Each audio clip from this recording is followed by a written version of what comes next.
What's going on, all of you fantastic freelancers? My name is William, and first of all, a very happy new year to all of you. As this is the first video of 2019 for your Anthem, I thought we would start things off with a bang.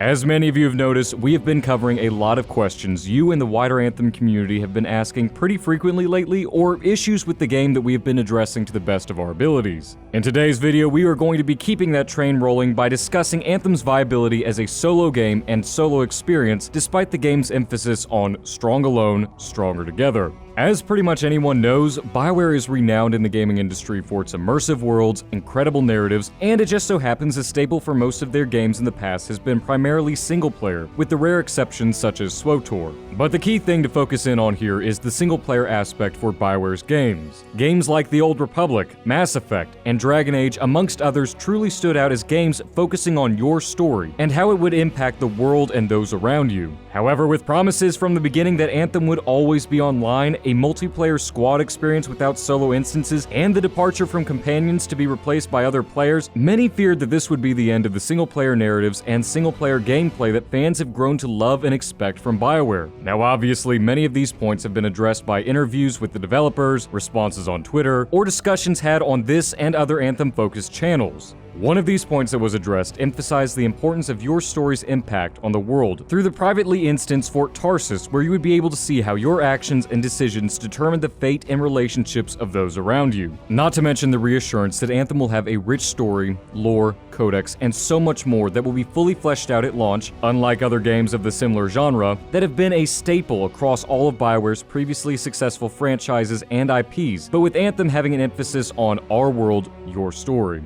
And while story is all good and well, many potential players are looking towards Anthem rather skeptically from a single-player, or solo Lancer, perspective, and generally the concern is directed at the endgame progression. Now, there is no denying the gameplay looks absolutely stellar, especially while playing in a group. However, that's just it. In a group setting or with other players, the game looks and plays beyond top-notch. But how will Anthem fare if you just want to experience the game alone, or want to spend some time away from your friends? Developer and producer Thomas Singleton, during an interview with official PlayStation Magazine, stated that, quote, "We're excited because we're bringing connectivity and co-op environmental gameplay to the game, along with great storytelling, and that's rarely done. We're pushing team dynamics. That's where the game really begins to sell. Where the product shines is playing as that squad. You're working together as a unit to go and conquer various missions." He goes on to add something that shot up a lot of red flags for a number of players that, quote, "If you want to play the experience solo, that's your option. It probably won't be as rewarding, you won't have that team dynamic. The game will scale based on whether you're by yourself or playing with 3 other people."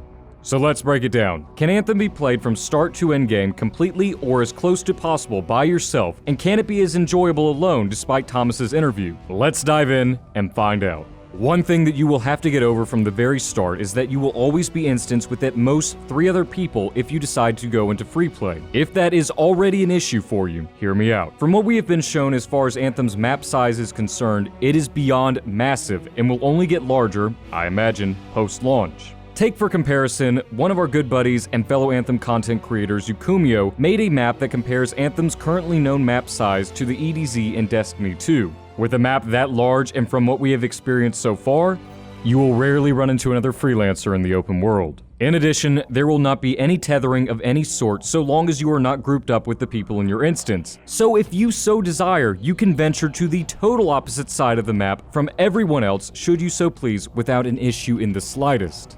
Now, with me preaching at the very beginning that Anthem will continue to focus on BioWare's legendary storytelling, despite the always online multiplayer thing, it makes sense to discuss that next. Yes, you can absolutely play the story from start to finish solo. You might have a slightly more difficult time than those grouped up if you wish to venture into story on a harder difficulty setting, but it certainly won't be anything that you can't manage or handle on your own. The same, of course, goes for side quests, contracts, and so on. All are capable of being played solo without any possibility of interruptions by anyone else, unlike the rare possibilities in free play. Now on to the difficulty of Anthem without your full squad. Like Thomas said in his interview, they were really pushing the team dynamics when developing Anthem. It's definitely a bold choice and one that I admire. And as someone who is a big fan of multiplayer games and has a community full of freelancers available and ready to play with, I have no doubt in my mind that it will be as rewarding as he stated would be to play in a squad setting. That's a subtle plug, by the way, for our Discord, where we have hundreds of freelancers ready to group up with you come the demo or launch.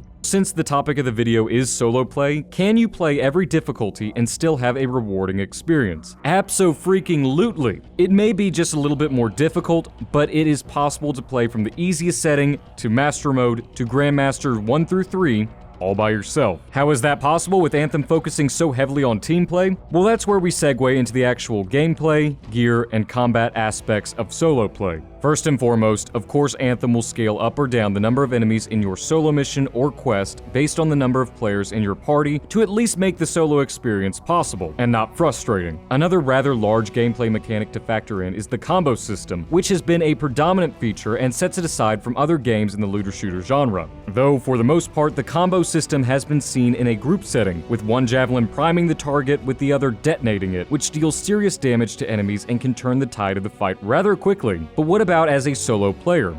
Ben Irving and literally every other developer on Twitter has answered this question before, and it is absolutely possible to perform combos on your own, so long as you set up your javelin right. For instance, if you are playing the Ranger and want to perform a combo, set up your loadout with a frost grenade gear attachment to initiate the combo by freezing your enemy, and then something with high impact, say your wrist rocket, to detonate it and pull off that combo. The point is that you don't have to be in a group to deal an insane amount of damage to your enemies, as you now have the means of greater survivability, crowd control, and yes, look equally as epic as those who play in a group. But combos won't be enough to help you in the higher level difficulties alone, at least in a solo setting. And while Master Mode, the rank that you will be stuck playing at until you reach max level, will be hard enough, Grandmasters 1 through 3 will be infinitely more difficult. Though to combat this, Anthem has an incredible gearing and power system that I detail in a previous video. A card will appear right about now for you to go take a more in-depth look into that video after this one is over. But essentially, Masterwork and Legendary weapons, gear attachments, and components will be saving your hide. This isn't solely due to them being the highest rarity and the most powerful items in the game, but because of what they can do. They have more inscriptions, a higher chance for better inscription rolls, insane intrinsic perks for builds, and of course, the higher armor value. All of these factors combined allow you to develop a variety of builds, and should you so desire, builds that are specifically designed to give you higher solo ability and endurance, proc combos more regularly, greater refresh rate for your attachments, and so much more. But like everything in this video, that brings us to our next topic, which is kind of a toughie in the short run for a solo Lancer.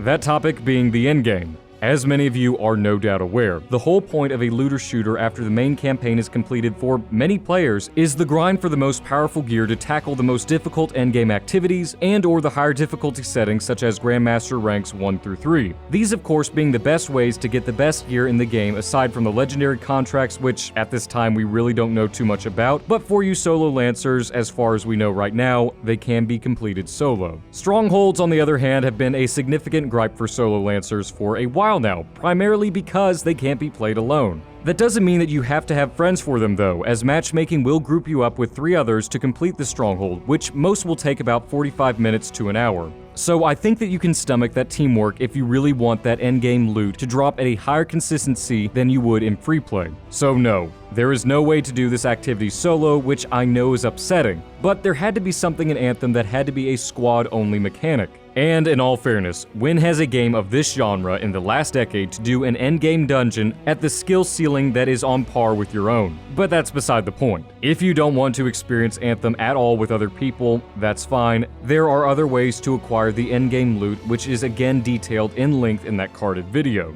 You will still be able to get Masterwork and Legendary items through the traditional means of random drops at certain difficulty levels in the open world, acquire them via Legendary contracts, and possibly mission rewards, however that last one seems less likely. Plus there's always the chance of finding their schematics or blueprints, which are craftable and reusable. So the final verdict, can Anthem be played alone? Absolutely. Can Anthem be enjoyable alone? If playing alone is your style and you find pleasure in it, I have no doubt whatsoever that it will be as rewarding and as enjoyable as it would be if you were playing with others. However, will it be as easy? Well, you'll definitely need to look over your loadouts and builds a few times before you venture out, and you'll need to play a bit more strategically. But yes, I think you will be just fine alone. But what are your thoughts on this if you intend to play Anthem solo? Let me know in the comments section below, and if you are only playing solo because you lack a group, feel free to come join our Discord community, where, I've said it before, we have hundreds of freelancers eager to group up for the demos and for launch. And if you are enjoying the content we are making on your game, Anthem, then consider leaving a like and subscribing for more videos just like this one. As always, a monumental thank you to my patrons for their generous donations and support. I hope all of you fantastic freelancers are looking forward to this new year as much as I am, and I'm looking forward to seeing you all in the next video very soon. Onwards and upwards, freelancers. Excelsior.